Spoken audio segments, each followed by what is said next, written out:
Hey everybody, this is Doc Mac from the Galloping Ghost Arcade out in Brookfield, Illinois. It's Wednesday, August 26th, 2015, and I am joined here with two Petes. What's going on, everyone? This is Pete Hahn. What's going on? This is Peter Gorz. Two very, very talented players, both with a lot of world records behind them. Thank you. But yeah, just so much going on here the last couple of weeks. I don't even think we did a podcast last week. We didn't. It's been probably 2 weeks since we've done one, so there's a lot to catch up on. Let's jump right in with some of the recaps. And actually, let's start first. What have you guys been playing lately?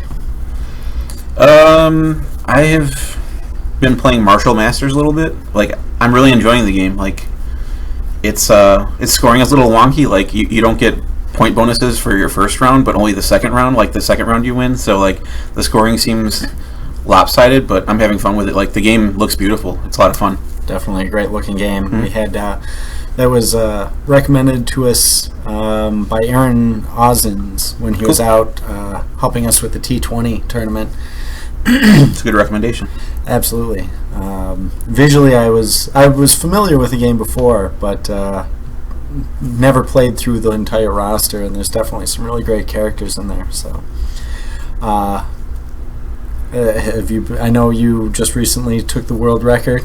Yeah, I'm still haven't won C-seeded. I'm usually dying at the last guy, the true Lotus Master. Even though his name is misspelled, it's called Ture, T-U-R-E. Yes. The last boss is misspelled. But yeah, I sometimes beat him a round. I've never beaten him 2 rounds, so hopefully soon I can get the 1 credit clear on that.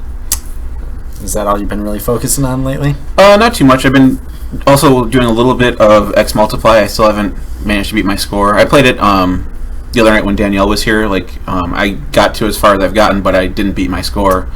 I've gotten to like halfway through level 6, but there's only 7 levels, so yeah. Hopefully soon I'll be able to clear that too. I know somebody aside from Danielle, she's been playing it a lot. I know there was somebody else that was talking about working on it. Oh, cool! But so hopefully we'll see some more scores going in for that. Yeah, that game was like the sleeper hit of T20, I think. Absolutely. Pete. Yeah, I've been since Atari week. I've grown a liking to Food Fight a heck of a lot more because I never really played it before the tournament. Cool. Great game. Yeah, and I think if I keep at it, I'll probably end up taking James. Really? Yeah.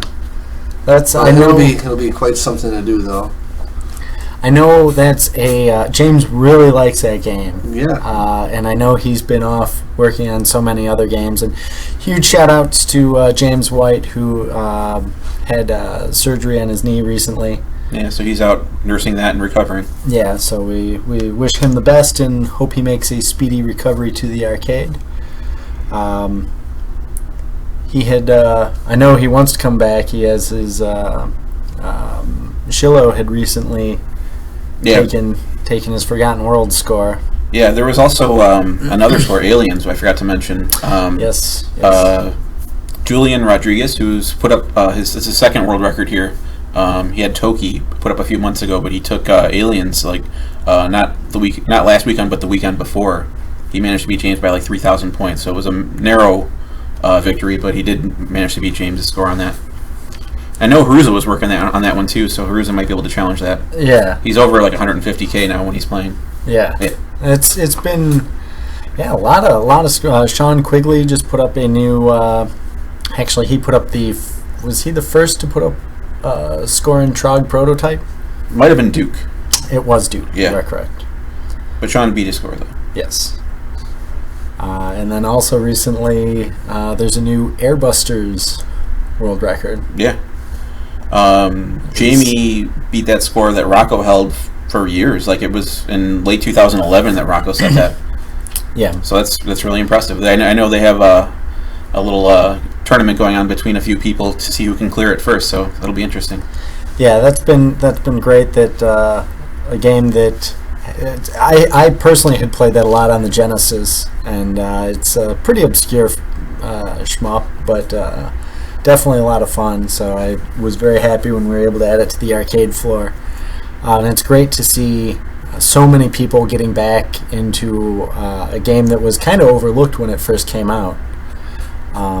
So that's really cool. I know I've seen somebody on it pretty much every day at the arcade since they've been working on it. So. Yeah, for sure. It's very fun. How far are you getting in it? I've got the furthest I've gotten is phase 5. Phase You've gotten farther than Jeremiah. His score's better than yours, but you got further than him, I think. Yeah. So it was the weapons that I was using. Okay. Apparently, both of them are doing something where I should be having a certain score at the end of, I think it was stage 2, but when I was talking to Jamie yesterday about it, he was saying that by the end of stage 1, I was having a higher score than him. Wow. Oh. So cool. Well, you're doing something right there. Yeah, I'm doing something, what you're but doing. I got to figure out what to do. Huh. So very cool. But so I know everybody's racing to 1cc that, so it'll be interesting to see who actually does it. How many levels first. are there? Is it 6 or 7? I think it might actually be 7. Okay. 7. Cool. And you're already at the 5th? Yeah. Okay. When are you going to get it soon then? How far did Jamie get? I believe he was also at stage 5. Oh, okay. But might be. I don't know. And it doesn't loop or anything once it's done. It's done. I don't think so. Okay. It's like if None someone beats of us beat it yet, so we don't know. So yeah, I think it's really cool that you guys are just kind of all picking a title and just going after it, and you guys are. I know you have a little inter competition going on, and Jeremiah's always the smack talker. He's trying to rile people up and get people to play it, but he. I know that Jamie's got a website to track, what you guys are going after, and he made a beat art, I guess, for it. And Jeremiah said he's going to be throwing something in, and I don't know. It's just awesome. You guys are all just trying to go for something that's here on the floor that you can all play, anytime, and kind of work on together and against each other. I had actually just brought in the original. When you bought the Sega Genesis game, there was a pack-in of the. It's a Kaneco gaming glove, and it's left-handed. It's red and black. Like the Player One ship? Yeah. That's awesome. Very cool. But I believe we're going to be giving that away to whoever, as well as Jamie's beat art. I think we're going to be giving that away to whoever 1cc's it first. So sweetening the pot? Just a bit. Cool. I'm sure there's not a lot of those out there still. Mm-hmm. So. That was a pack-in for the Genesis cart, you said? Yep. That's awesome. It was actually also released on TurboGrafx X, if I'm not mistaken. But Aero Blasters was the name of it, I think. Yeah. But definitely a cool game. But yeah, going back last 2 weeks or 3 weeks, it's been just absolutely crazy here at the arcade. It's been a blur of events. It really has. There was, I only remember parts of it. I remember there being a swamp meet. Yeah, it was pretty good. Yeah, I was there. We had a lot of people showed up for it. Who had Brian Colin. He had a nice booth. He had a great booth. Yeah. Him and his wife Ray were here. They had a lot of posters that he was autographing, side art, pinball translights, and a lot of really cool stuff. Prince Arcades. Jeremy Fox was here. He gave someone the deal of the century on an Alien vs. Predator, I remember. Yes. That was a very underpriced AVP board, but someone got a deal. Somebody got a deal. That was good. Yeah. Who else was here? Tim Foley was here, wasn't he? Tim Foley? Yes. Had some Jeff Lee artwork for sale. We had a bunch of stuff for sale. Mm-hmm. I had some stuff. You had some stuff, but probably for did you come? No, I wanted to, but I just ran out of time. By the time I got here, it was already ended. Oh yeah. People were packing up already. Yeah. Oh, okay.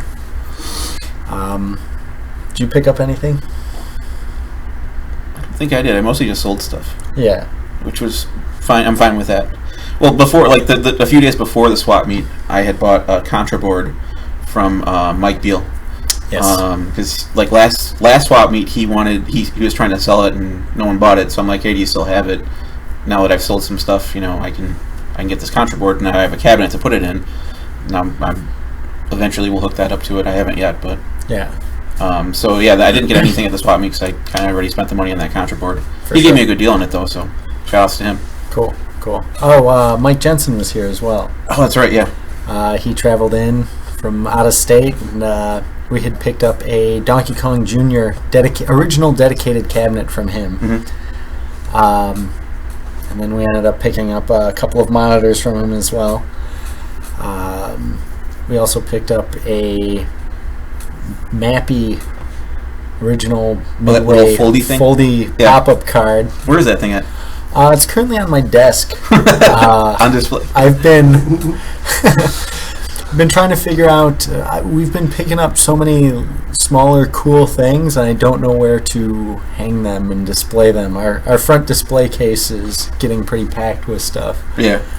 So we got that nice Richie Knuckles Kong off 4 marquee too. Yes. That was awesome. He had stopped in on. Was it Sunday? The swap meet was on Saturday. It wasn't the Sunday. And it wasn't that Sunday. It was the next Sunday. It was the next Sunday. He was at the very end of the week-long event. Right. Oh, wait, no. Yeah. What day was us versus them? It was the day before that. Wasn't that the Developers Day? Yeah. That was the day before. Yeah. All right. It probably seems like a lot of time. Yeah. Yes. Because we were working a lot. Yes. This is how I lose giant chunks of time. So we had the swap meet, and then we spent a lot of time putting up prototype games this week. Mm-hmm. We put up Atari Freeze, mm-hmm.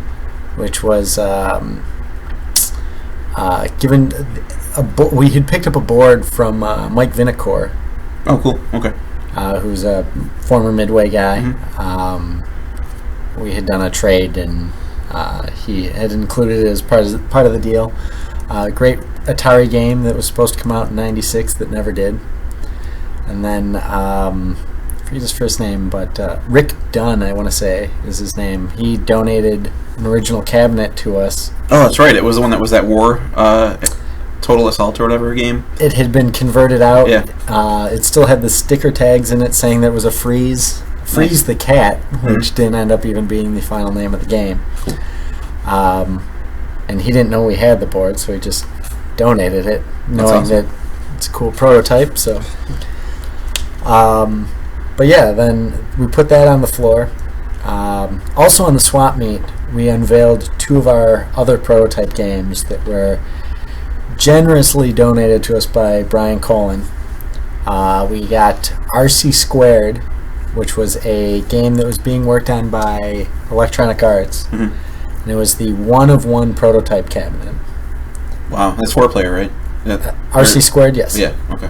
The game was canceled, and that was the only one. And then we also were given from Brian International Team Laser, mm-hmm. which was the precursor to Blasted, which was another 4-player cabinet. When Brian had given it to me, the board was damaged. He said when he had it moved to his office, I believe he said the monitor fell in on it. Oh, okay. And it just knocked a bunch of stuff off the board, and he had little hope of it coming back to life. But I looked at the board, and fortunately it was an Arch Rivals board. Really? It was the same board set. Oh, nice. So swapped some ROMs and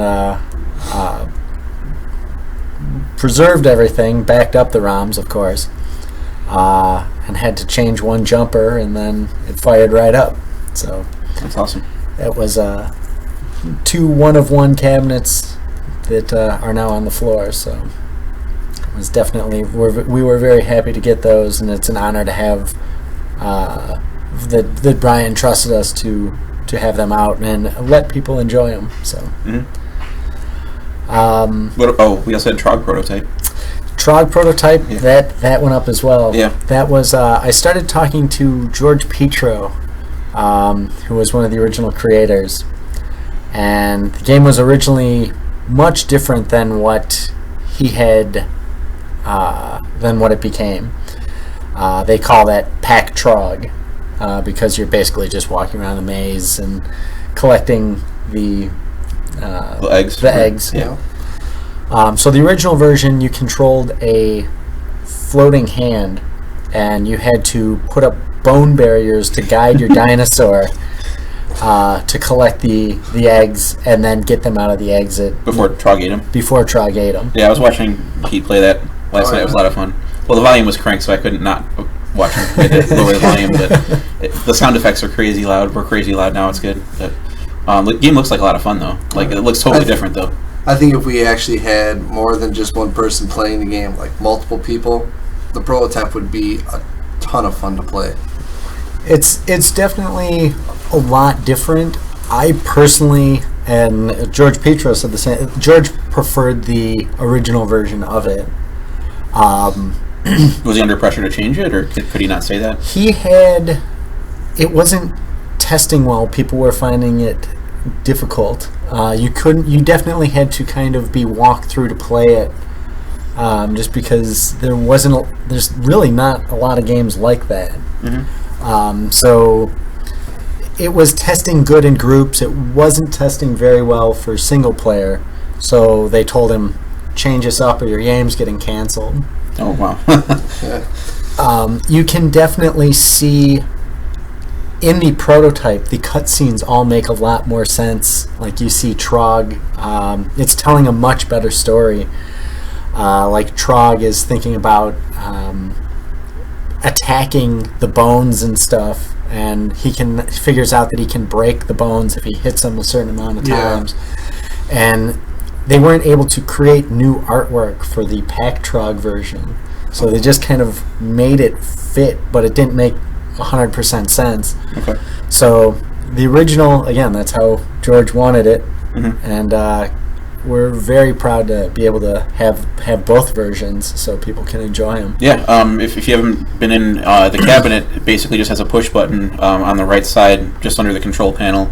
You just press that to switch over. I had someone comment on Facebook that they didn't know where the prototype was, but it's in the same cabinet. We can show you if you don't see the button.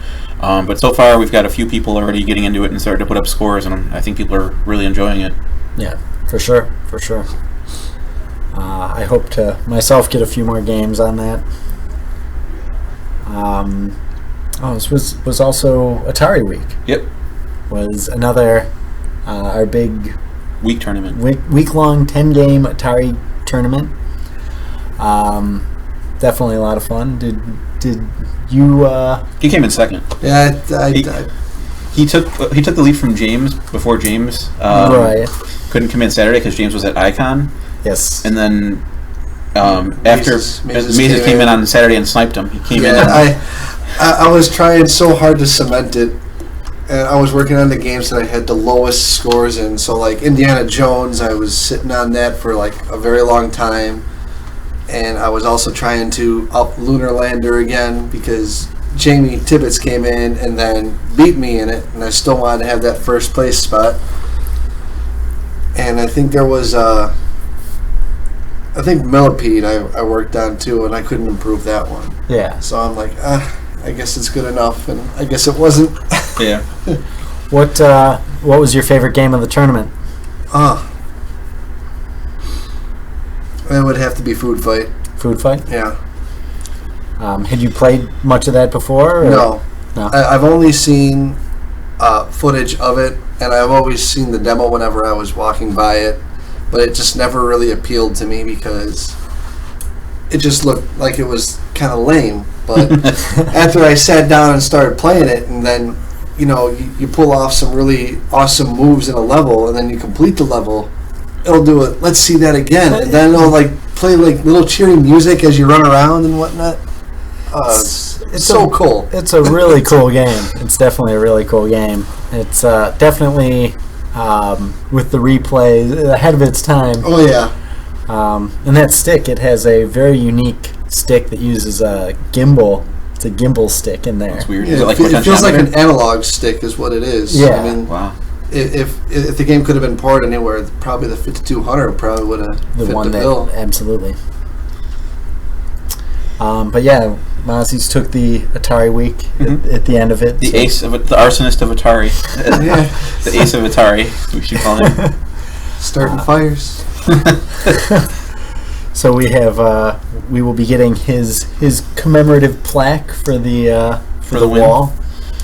Congratulations to him. Absolutely, congrats to him in a very tight one though, very tight victory. Yeah, the top 3 places were all pretty close. Yeah, for sure. I think James thought he had it before he left for Iowa. When he was leaving for Iowa. Which was another thing. Thanks to you, we appreciate that you went out to Iowa. Why don't you tell us about that? Well, so for like community involvement and like some players here, like I wanted to just recognize for doing what they do around the arcade. So we had decided that Sean Quigley and Duke, were 2 upstanding community members. So we basically decided, and we asked Walter, hey, can we get cards made? And he's like, yeah, sure. And we wrote up cards for him. And then at the icon ceremony in Iowa last Saturday, I believe, they did the unveiling of the cards. They got their own cards now.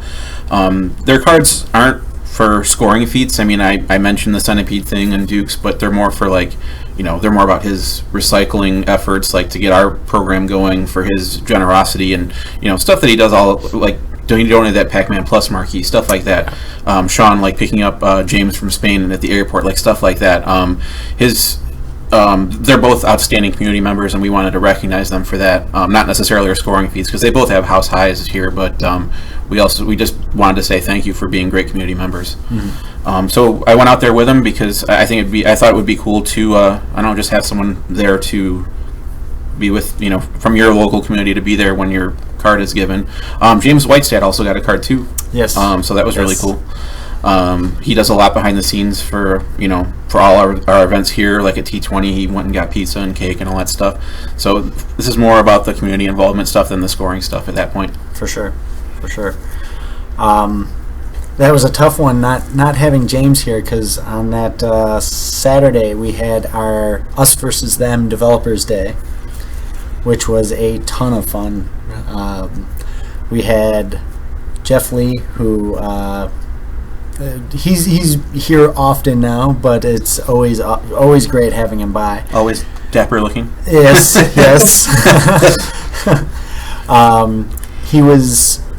He worked on the sprite work for Us versus Them. We also had from California, Warren Davis was here. Howie Rubin, Richard Tracy, and Sam Russo. And Sam Russo was he worked on Three Stooges, but part of the Gottlieb development family, so he was here as well, just showing support. But Jeff had given me a development book with a bunch of page from the focus group and what people thought of the game when it first came out. Like their actual feedback? Like the actual feedback that's cool. From 1984. People liked that it was realistic, but it was it's such a great look, and so great of them to share all their stories and the history of these games. Warren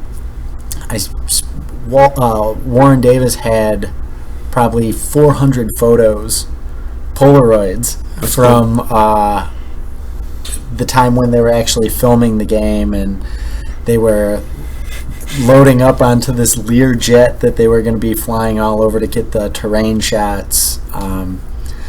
Jeff Lee had given me, also in this book, are pictures of the model that he built that would be the actual ship. Cool. And then he sent kind of the progression of it. He had like a drawing of the ship, and then he finally had the pixel art. Discussing so much of the stuff about like that game was, each sprite could only be, it was a 16 color palette they had to use for that game. Yeah, it looks really good for only using 16 colors, though. It's amazing. Yeah. It's amazing. But you talk to these guys and you hear about their development limitations, and it's just absolutely amazing to get the inside look at the game. So we're so appreciative towards the industry people that come on out and share their stories, and it's so great when people get to see the games on a different level like that. So definitely, as far as obviously we have Galloping Ghost Productions and we have our game in development, that's probably for me one of the coolest aspects to the arcade, is getting to talk with these guys and hear how and why they made some of the choices they did. And it seems like a lot of time they were just forced to, like they just had no time to do what they wanted. It's time and it's development limitations and limitations of the technology, you mean? Definitely. Yeah. Like, you've got to make something that people can get into quickly, and the industry has changed so much, whereas now games have become like really easy. Back then it was like, how quick can we keep this player engaged but still get them to keep putting money in? Yep. Yeah. So we need the quarters, but we wanted to put in more quarters.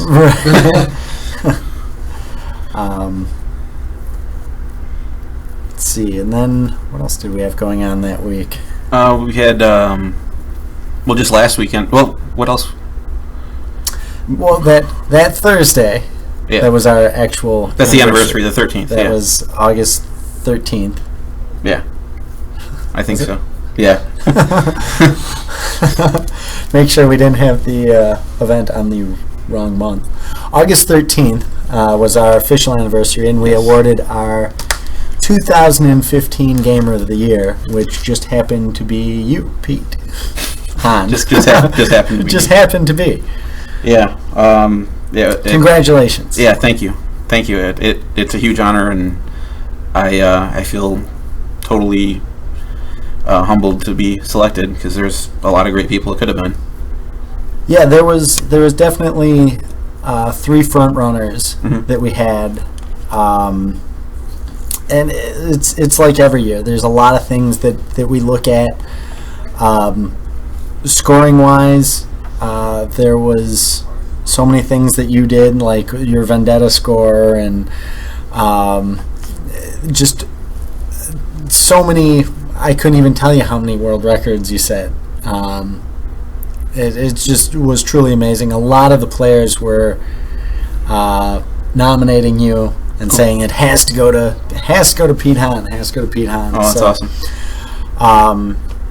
There were definitely 2 other runners, and again now it's we start looking immediately. Once you were given your award, we start watching again to see who's going to be getting the next one.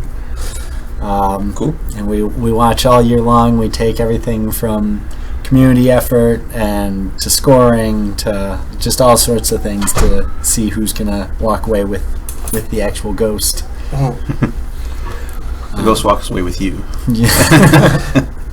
This was actually the first year we actually had our statue.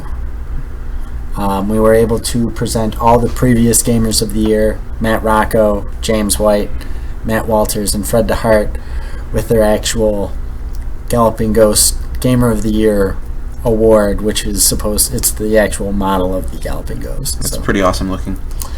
Thank you. Yeah. It's that was definitely great seeing the players showing their ghosts and everybody in a row with them. So yeah, for sure. Did you have any idea who was going to win? Did you have any foresight as to? No, I really had no idea. Did you have who did you think deserved it? I don't know. Because I asked about what kind of qualities you guys look for, but I mean, it's not just about the games, it's about what you do as a whole in the arcade for like pretty much everybody. For sure. There's a lot of elements to it. I remember I think someone asked in Facebook like a year or 2 ago, and I think you put out a nice big post about it. Yeah. I'm sure it's out there. Yeah. I remember don't know if that was for you. I remember when you took down Martin Bedard's Megaforce score. Oh man, yeah. You went on the list for that because that was a score that was. You were the first person to beat a Martin Bedard You score. were the first person to beat a Martin Bedard score, and that was Martin Bedard. I forget what year that was. It was 2012. 2012. So Yeah. that was the year. So it was the year after that. He came in like the fall of 2012, I think. So it would have been Game Review for 2013, I think, right? All right. Yeah, I that think sounds so. right. That's That sounds about right. Because ever since I put it up, I haven't been able to improve it because it's just so difficult to get back there. for sure. That is a tough game. Because it is always the enemies come down in patterns, and you have to destroy them and then drag the game at certain points in order to get the bonuses that you need. So he did it. Martin did it in 2013. No, he did it in 12. Oh, was it? Yeah, he did it in fall of 2012. Oh, so that was 2014. Okay. So that was the 2014 one that when you did that, it was Martin was an instant contender for it, even though he was only in for a week. Coming in amongst this group of great players and putting up 12 world records and to have all of them stand for over a year. Seeing you do that Megaforce score was an amazing pretty accomplishment. awesome. Yeah. That was very impressive. But yeah, so it's the game of the year. We're already looking for the new one. Pete, you're already putting up world records in Marshall Masters. And Yeah, I'm going to keep going. That game is a lot of fun too. It is. I saw you playing it the other day. Yeah, Yeah. I mean it's combos, and you just gotta figure it out. It's not exactly a button mashing game, but No. it's like it's thinking of when to push the buttons and then getting them all to flow together. This has got like a chain attack system, kind of. yeah. Yeah, it's really good. Who do you play as? I play as a drunk guy. Drunk. I use Monk. Monk. Yeah, he's huge. He's awesome. Um, You know, it just says Monk. Like when he wins, it's like Shaolin Monk wins. He has no name. I guess monks don't have names. I Yeah. don't know. It's some of that maybe in that game. I'm trying to even remember. I can't wait to see who once he sees that first. I know when we put it up, Norbert came in right away. So it'll be interesting to see. He had a pretty good score, like pretty quickly too. Yeah, yeah, Like he was around 600 something K already. yeah. Yeah. Yeah. He was putting in a bit of time. He was there for quite a while. So Cool. But so for your reign as Gamer of the Year, usually we ask what game you would like to see. I've been thinking about this. Yes. There's a couple Neo Geo games that I'd like to see, Okay. and I know one of them is super rare. Polestar. It's not. Yeah. Okay. Polestar. Good game. Very good game. And the other one is a little more common, Ninja Commando. Super cheesy game. But I've been seeing it, and I kind of want to play it. I believe I have that. Oh, nice. Polestar I don't, but Ninja Commando, I know you asked me about it yesterday, and we didn't really get to even follow up on talking about that. Yeah, you were busy, as always. So. I will see if I can't somehow get that on the floor. Cool. But I know at the actual event when you were awarded, you had said that you were anxious for Darius.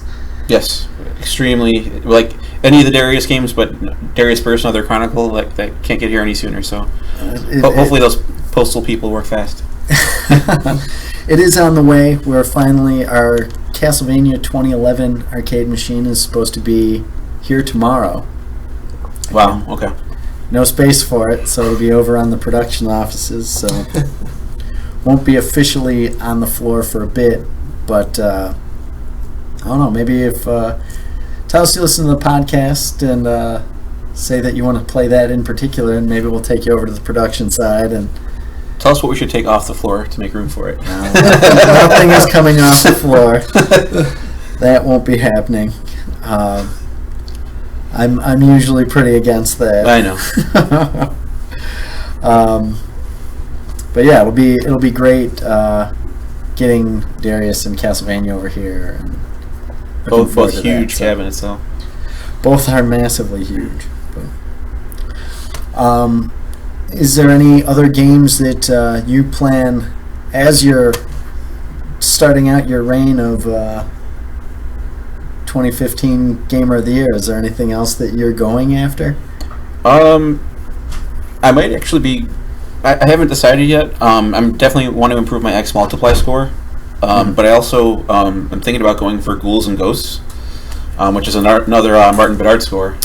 Now to even try for a score of that game, I want to be able to clear it, pretty regularly before I do that, because there's a lot of padding involved, I think, in that. Yes. So it's like I want to be able. Don't want to do all this padding and then die, Right, for sure. It's like, I just wasted all this time. So I'm considering going for that one because the game is a lot of fun for me, and I don't know. Besides that, I haven't really been putting too much thought into it. I've kind of just been resting and playing Martial Masters for now. Yeah, very cool, very cool.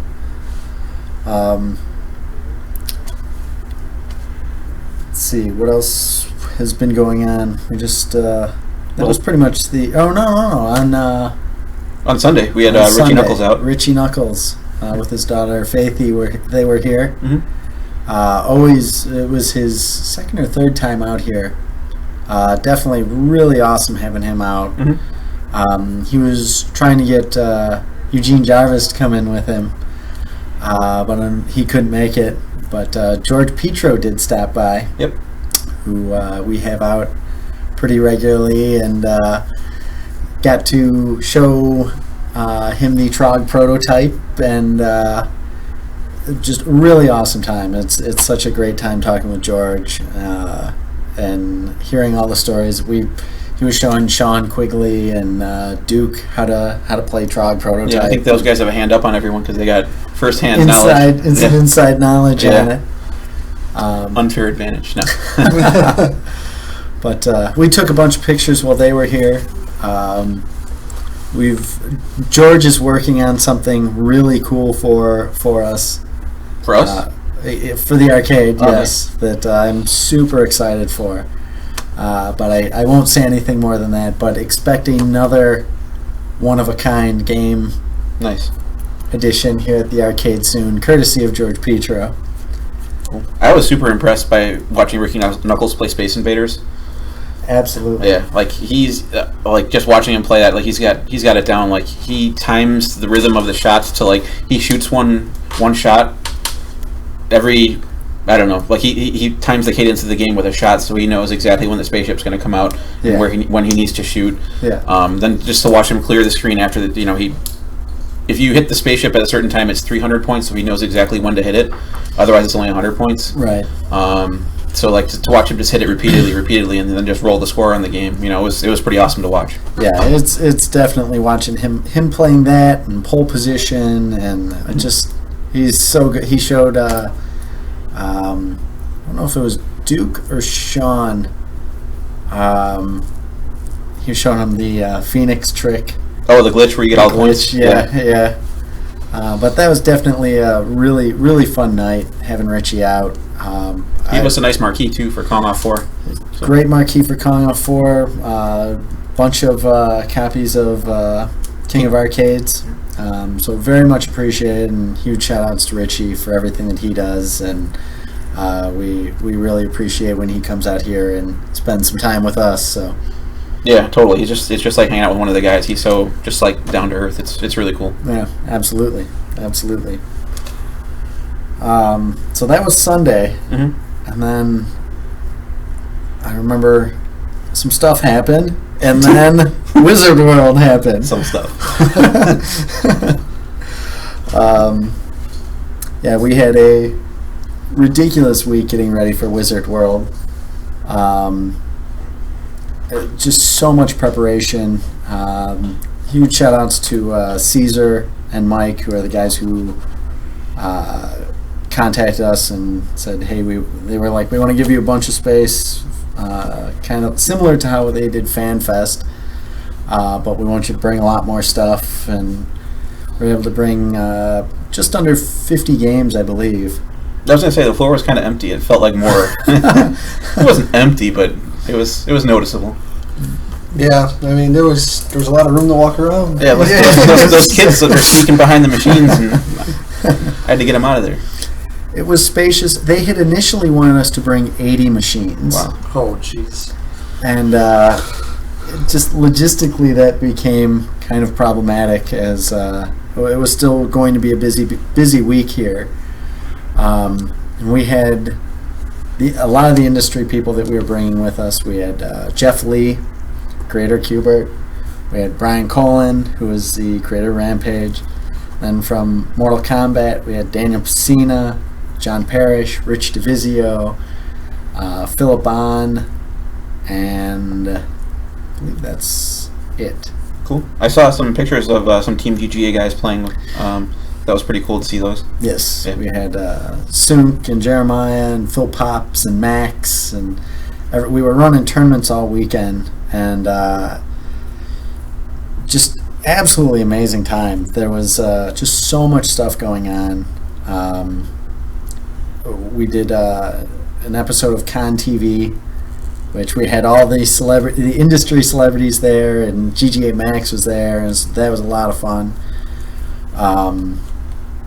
Just so many great things. For me personally, hanging out with Brian and Jeff and the MK guys, and I was talking with Brian and on Saturday, and I haven't even posted this on Facebook yet, but Jeff Nauman was there, who was the creator of Rampage. He was the original programmer. Oh, wow. Okay. I had talked to him once before at the General Cast 2 Kickstarter that they ran. Oh, like the event we had here? The event that like we had at the Genesis tournament? Yes, yeah. Yes. So I talked to him, I believe it was on Thursday he stopped by, and he was talking to me for a little bit, and he's like, I'm going to come back on Saturday, I'm going to bring you something. And he's like, you seem like you might be really into the video games, so I'm going to bring you something. So he brought me a binder, and it's about 7 inches. It's a 7-inch thick book of the original source code of Rampage. What? It had 7/16/86 was the day that it was printed out, and that was written out, and it's all faded, and he writes to Doc, and then he signs it, and he handed it to me, and he's like, you need to have this because I think you'll appreciate it. That's cool. Unbelievable. Such a true piece of history, and that, as well as selfishly sitting on my desk for now. But I need to find some way to get that under glass that people can see it at the arcade side. At the arcade side. Yeah. So he gave also the code for RC Squared, which is, or actually it was the original development book for it, like just all the outlines of how it's going to play. Just really some really amazing pieces of history. Some ROMs with some who knows what on them. Mystery ROMs. So definitely really awesome. Huge thanks to Jeff for that, and we'll make sure they have a good home here and are seen and enjoyed by everybody. Got to speak with Tom Milanowski, who was the programmer of Qbert and all these great games, and we have talking with him. We're working on something with him that should be coming up pretty soon. Should be a lot of fun. But the whole weekend was a great success, a lot of fun. Still catching up on everything. Again, we haven't even made the official announcement of you being Gamer of the Year on Facebook, and stuff like Richie being at the arcade or George Petro being at the arcade. So there's definitely a lot to catch everybody up on. Cool. But yeah, Wizard World, definitely a lot of fun. huge thanks to everybody the staff here again. Like, that's a lot of work loading up those cabinets. Brandon did a phenomenal job. He by himself made my job a lot easier. But huge shout outs to everybody who was at Wizard World helping us make this work. And Brandon, Will, Jeremiah, Sam was Phil and Mike, John Haruza. So huge thanks to those guys for everything that they do and all the hard work, and huge thanks to the people that stayed at the arcade, like you, Pete, and other Mike and Eddie. So thanks, guys, for everything that you do, because it's we couldn't go do these cool things without all of your support and everybody working so hard. Cool. But I think that was pretty much all the events at Wizard World. It was definitely a lot of fun, and we look forward to doing more of them in the future. Cool. I know the actors all had a lot of fun. They ran out of artwork to sign. Did they really? That's cool. They had a line to the back of the wall. Like, it was the entire length. It was just a massive line. That's cool. It was amazing. Yeah. People really loved seeing those guys. But yeah, now we're back. We're going to be doing some other cool stuff this week. We're putting out our new Total Carnage cabinet, which has all new side art. It's one of the coolest looking cabinets I've seen in a while. Like, I didn't know the side art was like that. It's a little different. That one is a custom side art package that we made, so it's based on the original, but slightly different. Slightly cooler? That's up to personal preference. I'm sure some people will vilify us for not having the original. Yeah, those guys. To each their own. I like that one. So one thing that was brought up on Facebook, if we have a chance to talk about it, is point leeching, or whatever you want to call it, point pressing, point leeching, padding. A lot of different words for it, but I don't know. I kind of just wanted to go around the horn and see how you guys felt. Absolutely. It's an important topic that there's definitely a lot of different views on. Mm-hmm. So, Pete, what do you think? As far as, like, what's your thoughts on padding? Well, I mean, there's some games do allow you to do that, but there's also that point where it just gets boring. I would do it for probably a minute or so and then move on, but it's not that fun to do. Right. But do you think it's an element, and there's already so many games out there that, like, even Donkey Kong, you're jumping the same barrel over and over, like or you're going by Donkey Kong's foot and just jumping, pressing right, right, that kind of stuff. Like, you have to do that to get the score. Yeah.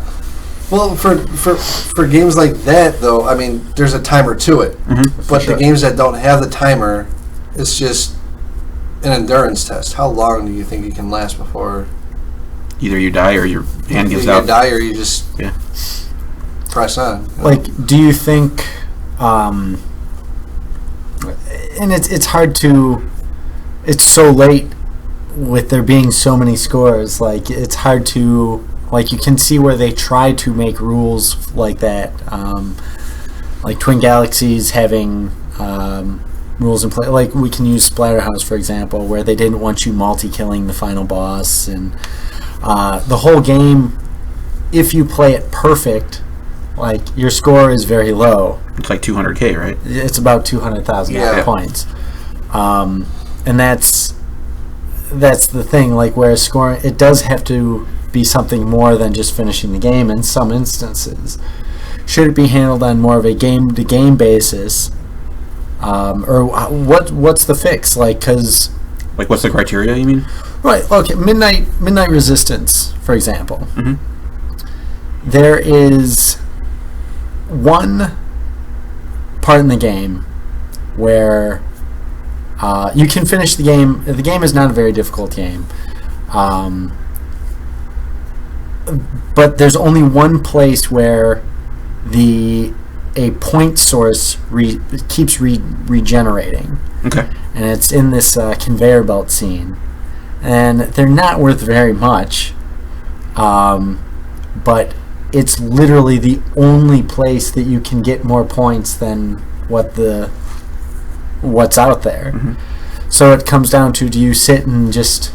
It really just does become who wants to sit and just destroy these platforms. And there's no timer to stop you? There's no timer to stop you. Okay. There's no hazards. It's like there's no way you can die. There's no way you can die at that point, aside from boredom. Death by boredom. Yeah, I don't know. That's kind of a sticky situation, because, yeah, at that point, it's not who's better at the game, it's who's willing to put in the time once you get to a certain level. Right. It would come down to, because, like, it's not an enemy-heavy game. It's just like, can you maneuver all this stuff? And when you do, that's all it is who destroyed more platforms. Then it becomes, do you lock off, like, Twin Galaxies used to be like, okay, we're not accepting scores for this game anymore.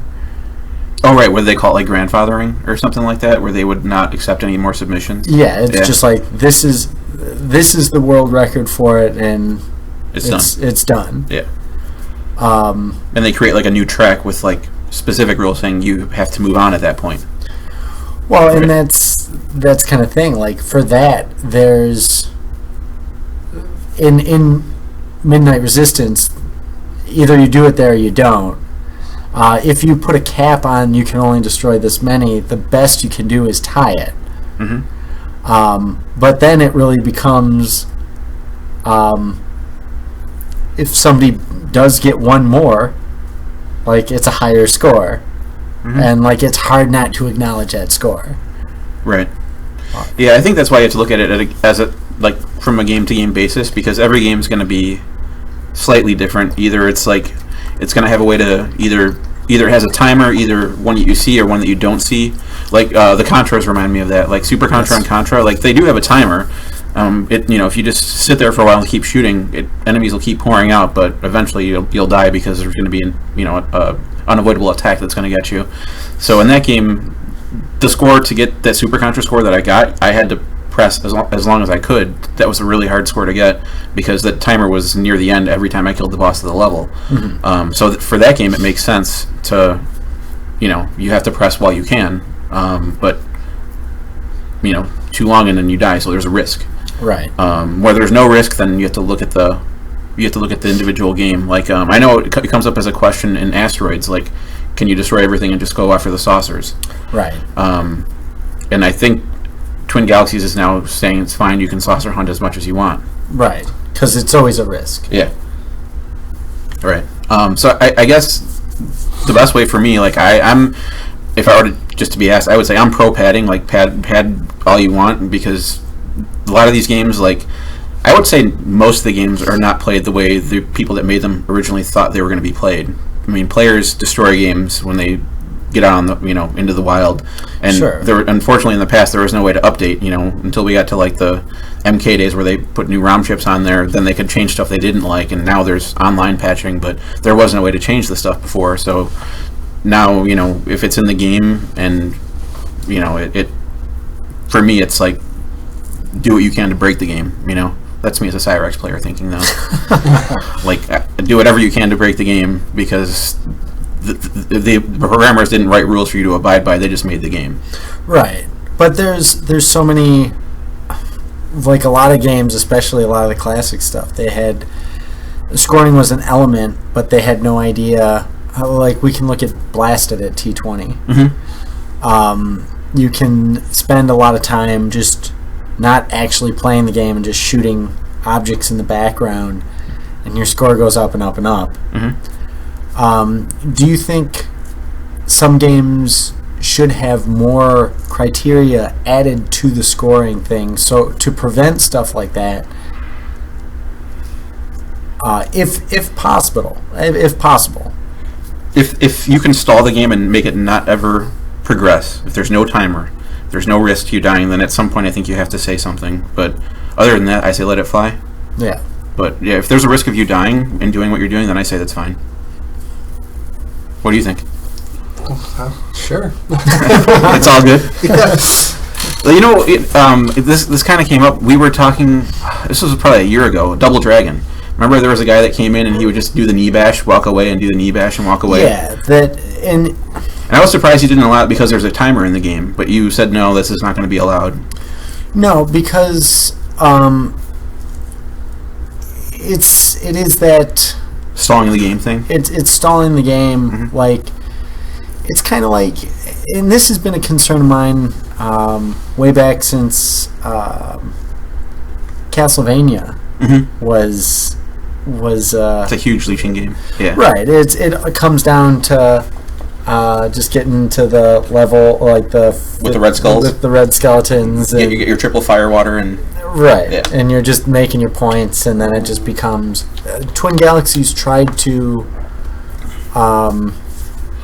minimize that with a life cap. yeah, it's like 5 lives and you're done. Right. Yeah. But it's... At the same time, it's... I don't know, like... And Walters, when he was doing it, he is able to finish the game without too much of a problem. Like, you can see his level of skill. I don't know, just like if I were the one writing the rules for that, for me, I would have said that it would have to either be the second loop of the game before you can pad or something, just so you can at least get the understanding that the player is that good. So you can kind of separate the men from the boys, like you got to be able to loop the game first before you can do this type thing? Okay. I think, and with most of the high-scoring stuff, I think there needs to be a lot more rules and restrictions put in. It'd be harder to police that way, though. Like, we would need, like, video on every score we put up, though. I don't think that's a bad thing at all. Yeah. Like, everybody, we take these scores very seriously, and it should. It's like people travel from all over the world to come try to take some of these scores, and everything should be documented and verifiable. And we do want to make stuff like a world record. If somebody's able to do it in level 1 versus somebody playing all the way through the game and clearing it, like look at Vendetta. If I found some way to punch a guy, turn around, punch a guy, and keep getting the same points over and over, and I got my score that outdid your score on the first 2 guys versus you mastering that game, like it comes down to like, what are these records showing? Like, are they showing how the game is broken, or are they showing mastery? Right. And that, I think, is the really big question. Like, that's what I want the scores to show.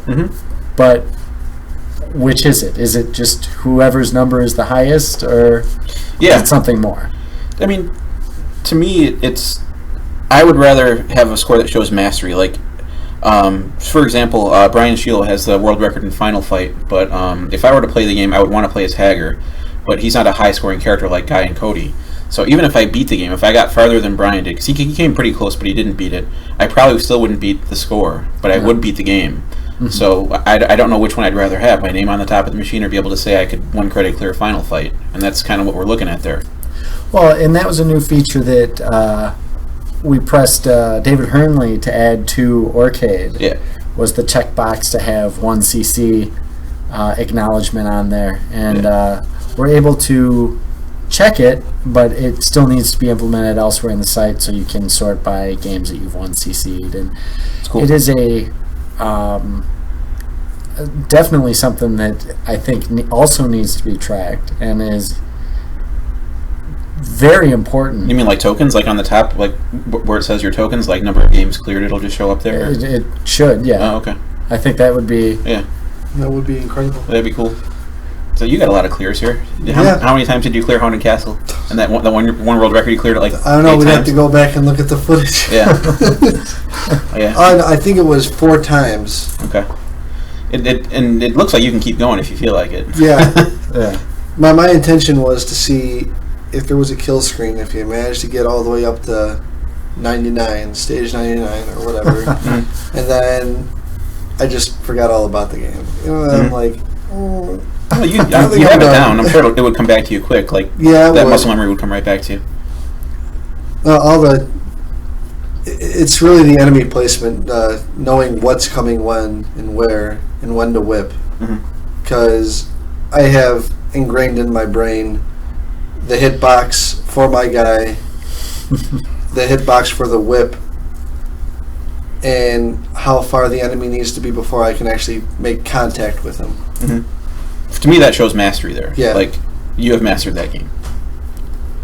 And that's actually another thing that we have to do, is go back and check that 1cc box on a lot of games. Like, I know you don't have...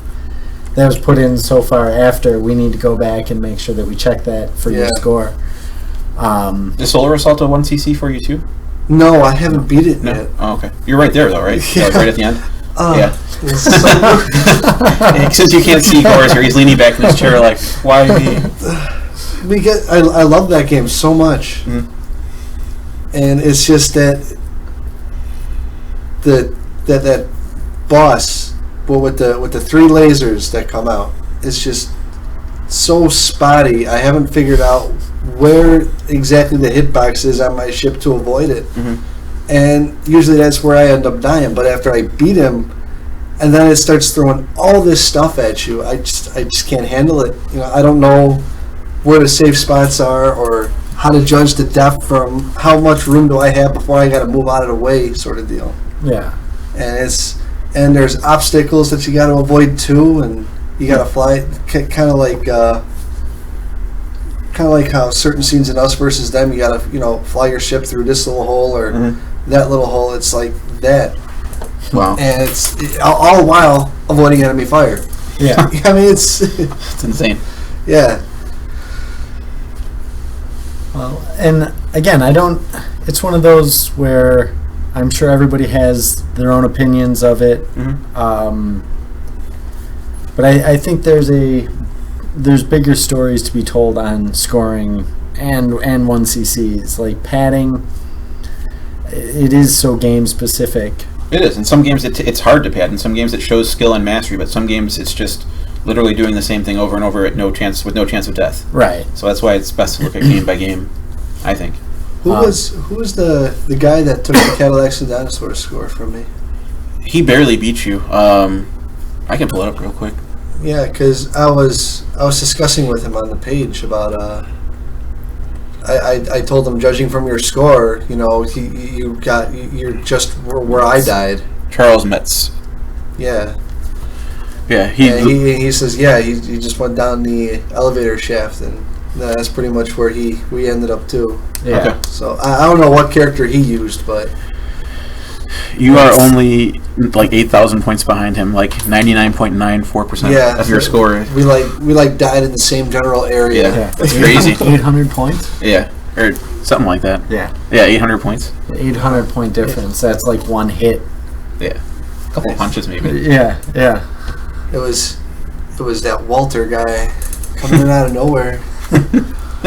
Are you going to be going back after that one? I've played it here and there, and what I wanted to do was to see how far I can get on the second stage before you get the car. You can avoid the car and then beat up all those guys. So you get more points for that then? Yeah. I wanted to see if I could actually do it, but it's just always easier to just hop in the car and plop down the level. Because that's the easiest boss in the game right there. I found out that if you just hold the back button back, he'll just continually try ramming into you with his back tire, and it doesn't hurt you. And all you gotta do is just avoid the grenades, and then if you don't take a hit in the level at all, it's perfect right there, and you get all these points. And by the time you get to the third stage, you're almost in line for a 1-up, and then when you get the 1-up, if you time it just right, it grants you invisibility for a while, so you can just sit there and beat up people. It's like a domino effect. Like once you get the one thing, it leads to everything else. Yeah.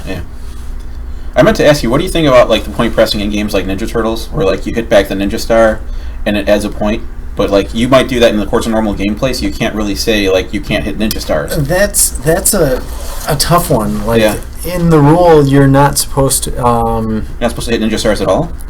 No, there's limitations to it of how much you can do. Okay. It does just collaterally the collateral damage of just attacking will make it happen.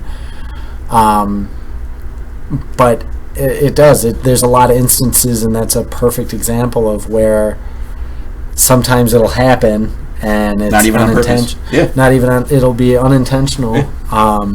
And that was kind of a thing with like games like Splatterhouse or Castlevania. They're like, if this happens, it doesn't matter if it's unintentional. That game is a throwaway. Yeah.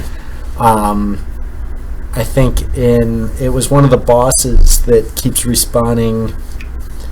Bubbles. Bubbles. Yeah, you can only take out 50 of them. So it's like you can count them, but it's just one of those difficult things. It's super hard to police then too. It is. Yeah. It is. But like that's the extremes that it's going towards. Like as the scores get more competitive, we got to police it better, I guess. For sure. Yeah. For sure. Like it's one of those same thing. Like who wants to see a world record of 1,000 points in Turtles if it's on the first guy and he's just knocking stars out of the air? Yeah. Versus somebody that can actually finish the entire game on one guy. That's more impressive. Without the continuing. Yeah. That's what I enjoy the most. Yeah. I mean, the one that's the only reason why I ended up putting up a bunch of scores in the first place is because this is how far I've actually gotten with only one coin. Yeah. If we were to put it in. But that was, I remember when Matt Walters started coming here, and this was the whole thing with when Castlevania was going on. It's like, which is more important? Like the whole reason he was into gaming based on he wanted to finish the game, and he was never interested in scoring. Yeah. And then it became all about scoring, and it's a different. I don't know. It is so different from game to game. Yeah. And it does change people's outlook towards it, because it's like, hey, if it is only about scoring, and I can do this in level 3 instead of learning level 8. Why not do it in level 3? Go for that low-hanging fruit. Yeah. But again, it's not. There's not like a completely right answer. We as judges have a lot of input to the scoring house and for us it's Arcade, or some people use Twin Galaxies or whoever they use. But the criteria has to be the same for everybody. Like we acknowledge all of Twin Galaxies stuff. And as long as they've used the same criteria as us, we can accept theirs as a world record. Right. Yeah. Like it's labeled as an external score. But we can hold our scores to a different stand. Like for me, I think a lot of stuff, I think it needs to be ramped up, and I think there needs to be more rules. And should we just tell like all the regulars, hey, if you want a world record here, make sure we record it, or else we really can't say. Well, and I hope most of them do. Some of them don't like recording their stuff though. Some don't. Yeah. Some don't. Some of you stick a camera on them and like, get that away from me.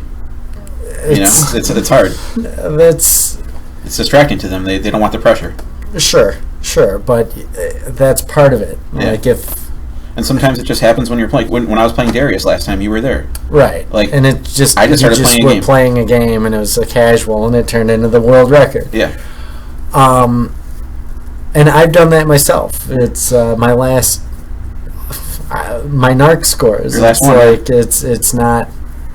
I don't, and I need to. I need to start always having the camera with me, because scoring is this important. Yeah. And regardless of if you're there playing, it takes 2 seconds to grab a camera. We have them all there, upcharged and ready to go. Yeah. And I think it's I think we really do need to be offering them more, and because we're missing out on scoring history. Yeah. Yeah, and I think that this is probably going to be good for a new podcast topic for next week, possibly, but people trying to keep their secrets from everyone else. Like, see, you had a huge gasp there. Like, you want to respond? I want to respond right now. Do you want to get into it, or do you want to time? Yeah, it's only about 6. Yeah, it's 5:50. So, I don't know, like, the way scoring is now, like, a lot of people feel there shouldn't be secrets. It should be all about how well you execute. And I tend to agree with that. Like, if someone knows what I know, but can do it, knows what I know knowledge-wise about a game, but can execute it better, they deserve to have the score. That's how I feel. Well, but the execution of it is that's the hard part, right? Not necessarily. The knowledge is the hard part? They're both equal, I would say. Like, there's games like Last Blade, which there's things you can do at the start of the match. Like, if you're holding down, the character will start the match doing one thing, but if you're holding back, the character will start the match. So you're basically programming him to do something. Right. Yeah. I didn't know that. Right. But now that you do, I gotta start doing that. So it becomes this thing, though. Like, I've learned that because I've played that game to death, and I know it. Like, I know that game better than you. Right. Totally. You would probably execute on that game better than I can. Just like possibly. Most likely. Like, you're at fighting games.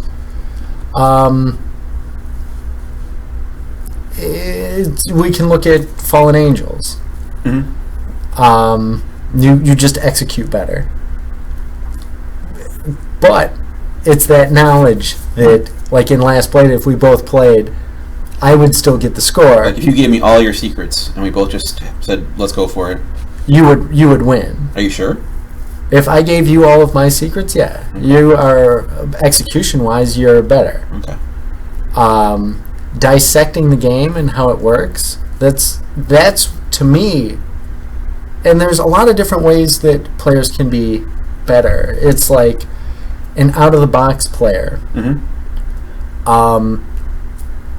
We can look at, like, Matt Rocco. Matt Rocco, great reaction time. That guy just smashes forward.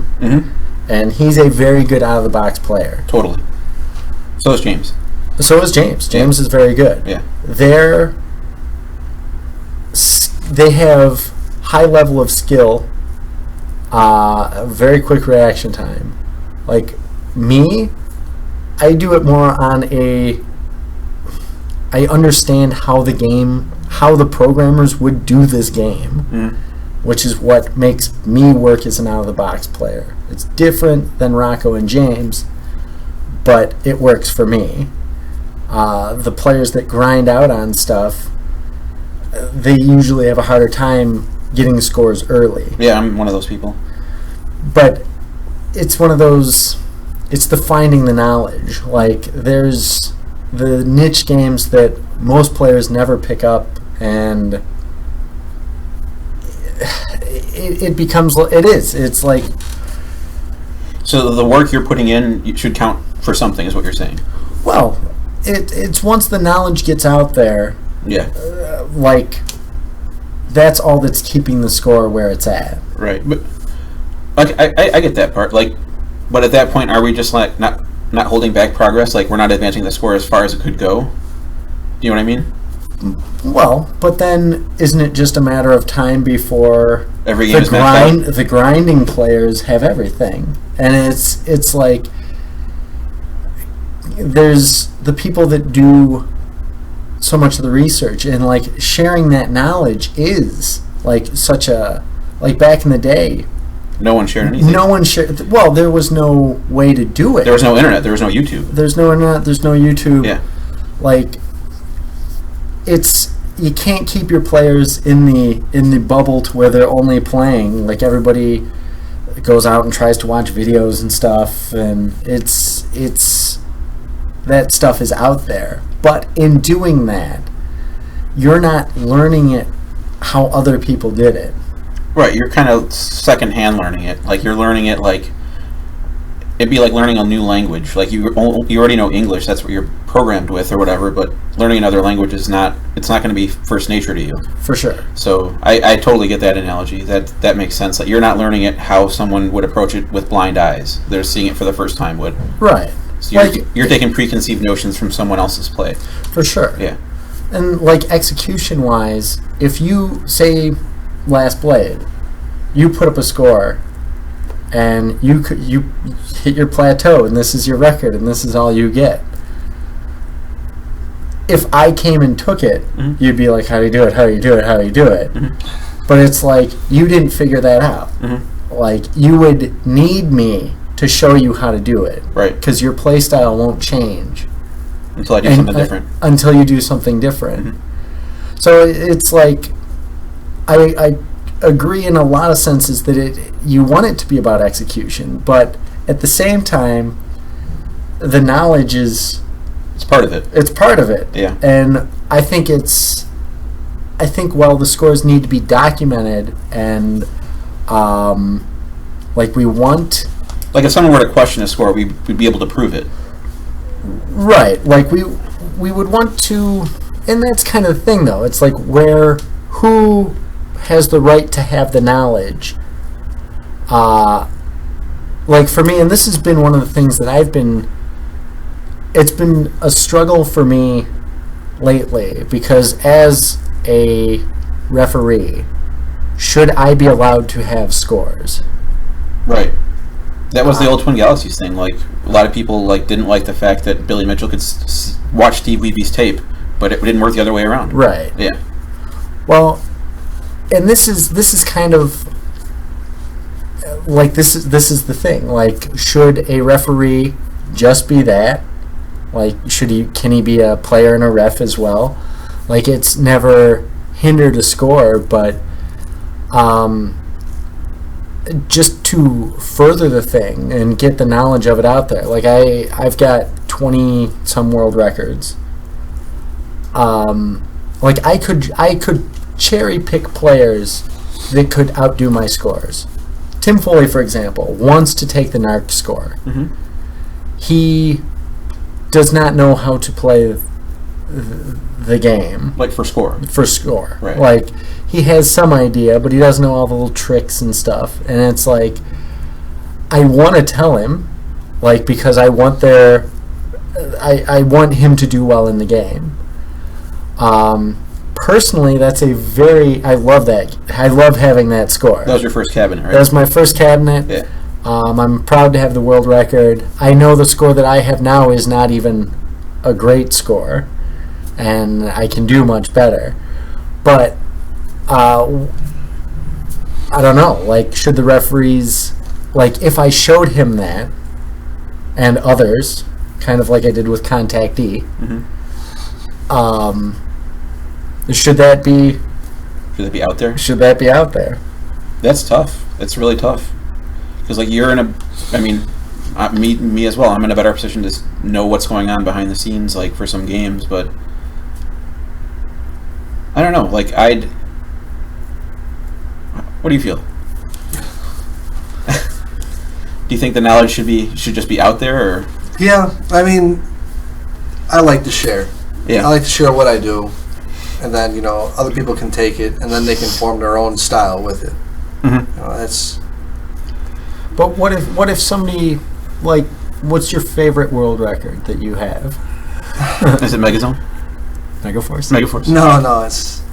No, it's the first one that I ever got here is Haunted Castle. Haunted Castle. And I'm actually surprised that it's still standing, because the one that's been done on MAME on Twin Galaxies is, like, I think almost 1 million or more. Yeah. And I'm just waiting for that day someone will come in and just take it. And then I can ask them, well, what did you do? And then find out that he's doing the same thing that I was doing. Right. But he was able to take it a step further. But would you take a good player? James White comes up to you. Yeah.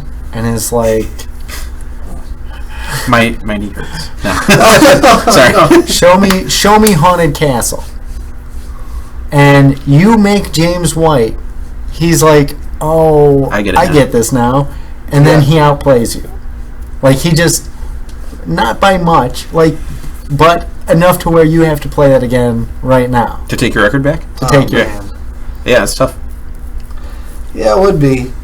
But, I mean, after that first loop, though, it gets incredibly harder. You have to have everything timed just right. And also, he's good at reacting, too, so he might be able to take it a step further. Right, but that would be you showing him. Yeah. Like, you don't... Right now, James is not sitting on a castle by any means. No. But it's the... I'm sure any one of us, like, could pick somebody else who is here that they're like, wow, that guy could probably play this better than me. Like well, that's like Slam Masters. You showed me how to beat your score. You showed me how you got your score. Right. You're like, are you going to play this game? I'm like, no. Well, this is how I did it. Yeah. Yeah. And you showed me like how you just did everything perfectly and you got all the perfects. Yeah. Well, another thing too was Metal Slug X. What the score that I got currently. Was it John? Haruza, yeah. John Haruza said he was going after it, and when I told him how far I got, and he says, you didn't get this and this, and I'm like, no, I didn't. He's like, holy cow, how far did you go? Because I believe I already got to, I think it was stage 5, mission 5, where you're going through the train station, is probably where I ended up dying. And when I told that to him, he's like, I can't even begin to think about that. Right. Well, how there's and all the levels, because it's like the director's cut of 2. Yeah. There's tons of secrets that you can uncover and get more points for. Right. And one of them was the genie in stage 2, and I had no idea where to get the genie. And then after he showed me, I'm like, I should have seen that coming, because I can go over there and get that golden bet that gives so many points. But I didn't know you can jump further and then get not only one genie but 2 genies if you time it right. Yeah. But so John Haruza showed you how to put it out of his reach of ever getting that score again. Yeah. Well, how far are you for completing that game, though? Like, is there, like, how many levels in that game? I think there might be 6 missions. Okay, so you're close anyway. Yeah. But I do know that the game gets really ridiculous. Right. And doing it in one life is one thing. It's quite a feat. I've seen gameplay footage of people, crediting it, but they were also using a trainer, where they position the guy there and then they basically cheat the entire system. Yeah. And I'm like, I'm not going to do that. It seems like it's possible to do, but it's also like I can't tell whether or not, if I tried to repeat the actions, would I die? Because a random bullet could kill you, and it's just hard to time everything like that when you don't have the computer helping you. For sure. And when we were doing Street Fighter 2 for that online tournament, I went and I saw, how to go through the game to, just to get a good score with Ken. And this guy was doing so many hurricane kicks and whatnot, and none of the guys were getting dizzy. And I'm like, well, how come these guys aren't getting dizzy? And he said, well, because, I enabled this thing to just let me just wipe through the game. And I'm like, well, I guess I'm not going to be doing that. Yeah. See, I think it's an interesting debate. Like, if people want to chime in the comments when we post this, please do. Like, if you think part of a score is the knowledge, or if it should all be common knowledge. I don't know. I tend to, like, if I want the game to be out there and progress, like, I put all my playthroughs on YouTube. Like, most of my world records I've got here, they're on YouTube. Yeah. I really don't care. Like, if someone's going to beat them, they're going to beat them, Yeah, a good one was, for showing, was Life Force. Yeah. Before you, like, took it all the way through, most of us were getting stuck on the stage 4 boss. The orbs. Yeah. The orbs. And then you found out that safe area. Mm-hmm. But if you go there right away, it's not a safe area. There's a new safe area because once a ball has that line of sight, all the other balls follow it. Follow and lead. So you just got to find that. Mm-hmm. You have to line up in a certain way with the lasers or whatever options you have. Yep. And then you can just essentially sit there. Yep. Just time it out. Yeah. But yeah, I find it interesting. Just share it, progress the game. You know, if someone executes it better, then I'll execute better next time. Yes. Cool. Anything else you want to talk about, or is that about good? Any other stuff you want to bring up? Oh, games wise? Yeah, anything. Jeremiah was talking a lot of smack on Airbusters. You want to call him out? No, I'm not calling him out. I think it's awesome you guys are doing that. Yeah, that's cool. Absolutely. What I hope to do sometime in the near future is to see if we could start doing co-op. You know, on Airbusters? No, just games that require 2 people. Yeah. Or to play, you know, like how House of the Dead is. Yeah, we did Lucky I and Wild. Sit down with Lucky and Wild. Yeah, we had a good game there. That was a great game. Yeah, I forgot about that. And Airbusters is another one that would be excellent to do because it's 2 people at the same time. I want to see if anyone would be willing to go in on that with me. I'm Possibly. sure they would. I mean, yeah, and definitely it's going to happen a lot when Darius comes in. Yeah. We're going to have piloting teams. We're going to have sign-ups and tryouts, I think. Oh, yeah, there you go. Apply to be a captain. And we'll get the helmets. Yeah. Cool. Well, I guess that pretty much wraps us up for today. Thank you, Pete. Thank you. And again, congratulations. This Gamer of the Year 2015. Thank you very much. And thank you, Pete. Oh, thank you. It's always awesome having you out at the arcade, and thank you for everything that you do over there. And so this is Doc Mack from the Galloping Ghost Arcade, and we hope to see you around the arcade soon. Thanks, everybody.